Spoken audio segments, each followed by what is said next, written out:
มอยสูงค่ะเมื่อในเป็นวันที่22เดือนธันวาคมที่5ปี2526ในตอนแรกข่าวใส่หมอหอมมีข่าว2ตอนที่มาเปิ้นเผาค่ะตอนที่1ลงปอนจึงเมืองไทยหันหลีเดเดอร์ควักปันขิงข้าวยามเที่ยง1ปีตอนตาพี่น้องจื้ออันยิบไหวเพิ่นที่สูงเหี่ยวก็เดคับเขิงต่างยืนไหวไทย5ไหว6 8 5สัง5และจังไหนอ้อข่าวเงาเที่ยงโหนึงค่ะมีโพใจใต้ก้อหนึ่งคอกล้าผ่าใส่มวนจ้างเจ้าไหนอ้อ ออนตั้งเปิ้นได้ก็เข้ามาถมด้วยข่าวโหเนค่ะได้ก็เตเลยว่าเป็นข่าวเงาหลีตอนรับพี่น้องเฮาค่ะอันมีไว้ไหวพื้นที่สูงในออเมื่อวันที่20เดือนธันวาคมที่5ปี2026ในมีข่าวเงาออกมาว่าดีปางกมสมช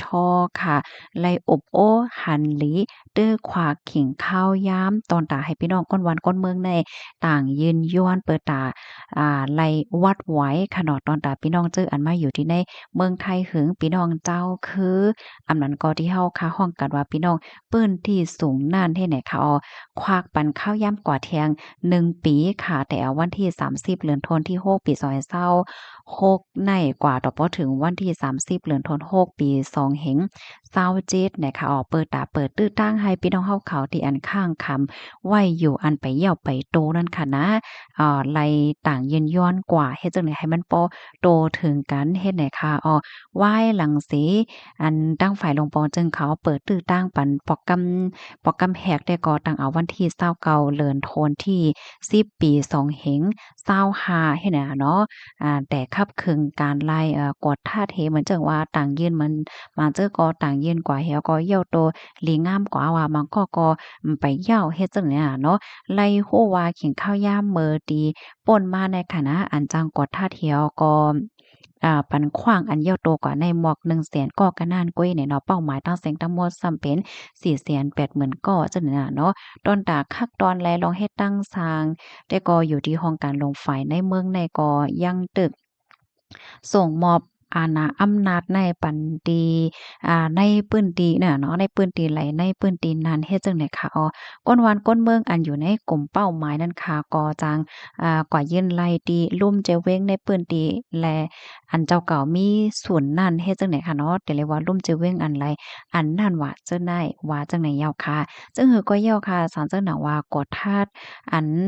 พี่น้องพื้นที่สูงอันในยาวในจึงไหน ก็ดีคับครึงกว่านั่นน่ะเนาะก้วยกาวาสันเสนอว่ากดทัดฮบทบหาดว่าก้นตีอันอ่ำมาให้งานโตอำนั้นก็ขาดลองติดต่อกับสืบดีจำหนังดีอันเปิ้นมักมันไหว้เพราะว่าไหนแต่ก็ไหนตั้งฝ่ายภูมิพลพ่อนเขานั่นไหนให้ฝ่ายพ่องงำในคณะไฮไลต์คลิปแนตกดทัดปยก็ไฮไลต์อัปเดตข้อมูลให้มันถูกแมนเฮ็ดจังได๋อะเนาะย้อนว่าหมางก้อนได้มีเซ็นเจอไว้อยู่ก้อยกาว่า มีเหย้าห้าลู่เสียงกว่าเหย้าห้าสังห้าเฮ็ดได้นั่นน่ะเนาะค่ะแล้วก็เรียกว่าเป็นข่าวเงาหลีป้อถอนตอนหนึ่งเฮ็ดจั่งใดค่ะนะข้อมูลตอนแรกค่ะเลยเปิงอิงเอามาดีเพจศูนย์จอยเทียมไรปันตีเก้อกุมฝ่ายระวังวัดไว้เฮ็ดจั่งใดค่ะอันนี้ก็ตอนตับพี่น้องค่ะที่อันเย็บไว้พื้นที่สูงในเตคู่หลีค่ะอยู่เนาะมันเตมีมจ้ะ10,000ปอกในเปิ้นเตฮ้องมารายงานตัวว่าสังว่าเฮ็ดเนี่ยก็เปิ้นนั่นแหละ อันสังว่าเจ้าเก่ามีไว้วัดไว้อันไหลแล้วก็อยู่ไว้ตีไหลเนี่ยก็การตีติดตามถ่อมข่าวเงาอยู่ตาสิตั้งฝ่ายผู้ใหญ่ก้นลงเขาเปิ้นให้แฮ้งเนี่ยเฮาเฮ็ดจอมว่าสังว่าจังไหนก็เปิ้นก็เตเลยฮู้ว่าก้นๆในๆตึกมีอยู่นะก้นๆในๆตึกใจวัดไว้อันใดอยู่เฮ็ดจังได๋นั่นน่ะเนาะค่ะ อันแน่เป็นตอนหนึ่งเนาะกำในเฮาคามาถ่อมด้วยข่าวเที่ยงโหนหนึ่งเนี่ยก็ได้เรียกว่าเป็นข่าวเงาดีอันมาแฮ้งแทงยาวเนี่ยค่ะเนาะชื่อเสียงพี่น้องใต้ค่ะเป็นก้นใต้ค่ะว่าแน่อันฮอก้าสีขาวเนี่ยค่ะนะเมื่อวันที่21เดือนธันวาคมที่5ปี2526ในมีข่าวเงาออกมาว่ามีหมวนจ้างเจ้าป้านหนึ่งค่ะอายุเลย61ปีแหน่เนาะเป็นหมวนจ้างเจ้าที่วัดน้ำบ่อหลวง นำบ่อหลวงเจเว้งสันป่าต้องใจดอนเกี้ยงใหม่ค่ะมันเจ้าในเดไปตั้งปอกขึ้นวัดไหว้หลังเสกว่าตุ้งซ้อมม้าเมื่อพ่วงตีไปคำตั้งอยู่นั่นค่ะ ก็มีกาแหน่มาผ่าใส่เนี่ยผ่าใส่หนังแห้งเฮ็ดจั่งใดคะอ้อแค่พางอันพี่น้องคะแลหันอยู่ในคณะเป็นแค่พาง CCTV ดีอันเปิ้นถ่ายไว้เฮ็ดจั่งใดคะเนาะถ่ายเหี่ยวก็มันเจ้าในเซนกว่าตั้งไก่มันในหมอก50เมตรค่ะและรับรองตั้งเจ็บเฮียงจั่งใดอ้อตั้งฝ่ายผู้มีบุญพรเขาก็ไล่จอยแถมเอาโตเจ้าได้สูงกว่าที่โรงยาสันป่าต้องก้วยกะว่าอีกเนื้อเจ็บแห้งแลไหนตั้งฝ่ายหมอยาเขาเนี่ยก็ไล่เอาโตสืบส่งกว่าที่โรงยามหาราชนครเชียงใหม่อำนั้นที่เฮาอำนั้นที่พี่น้องแต้วค่ะได้ได้ยินว่าโรงยาสนดอกในนั้นค่ะอ้อไล่ฮู้ว่าได้ไล่รับรองผ่าว่าซังว่าเฮ็ดจั่งใดป้าเฮ็ดไหนอ้อเนาะ ตั้งฝ่ายผู้มีปนพ้อนเขาเลยกดท่าเทก่อนเลยคู่ว่าก้นฮอกกานั้นเป็นเจ้าใต้อายุเลย49ปีเฮ็ดไหนอ้อทัดด้วยเหี่ยวก็ฮบเราผ่านผ้าแอลกอฮอล์ในตัวคิงในหมวก20มิลลิกรัมเปอร์เซ็นต์จังเนี่ยค่ะบ่เหลียวเปิ้นก็ได้ทัดด้วยว่าจ่องสวนว่าเมาเหขับรถหือหลาเนาะแล้วก็จ่องมีไว้ขับขี่ห้าเฮ็ดไหนอ้อดอนดามันใจได้ก่อนลัดว่าบ่พ้องที่ฮอกกามาอยู่นั่นด้วยหหันน่ะเนาะหันว่า มนต์จ้างเจ้าตึกคำตั้งอยู่เฮ็ดจังเนี่ยกำลังแลจังเลยเป็นกว่าจึงนั้นในอจึงหือเกาหลีในตั้งฝ่ายผู้มีพลพรเขาได้ก่อเดดด้วยซาวเสหลักฐานมันเหี่ยวก่อเดต้องเดถามโก้นที่อันเปิ้นหันเหเด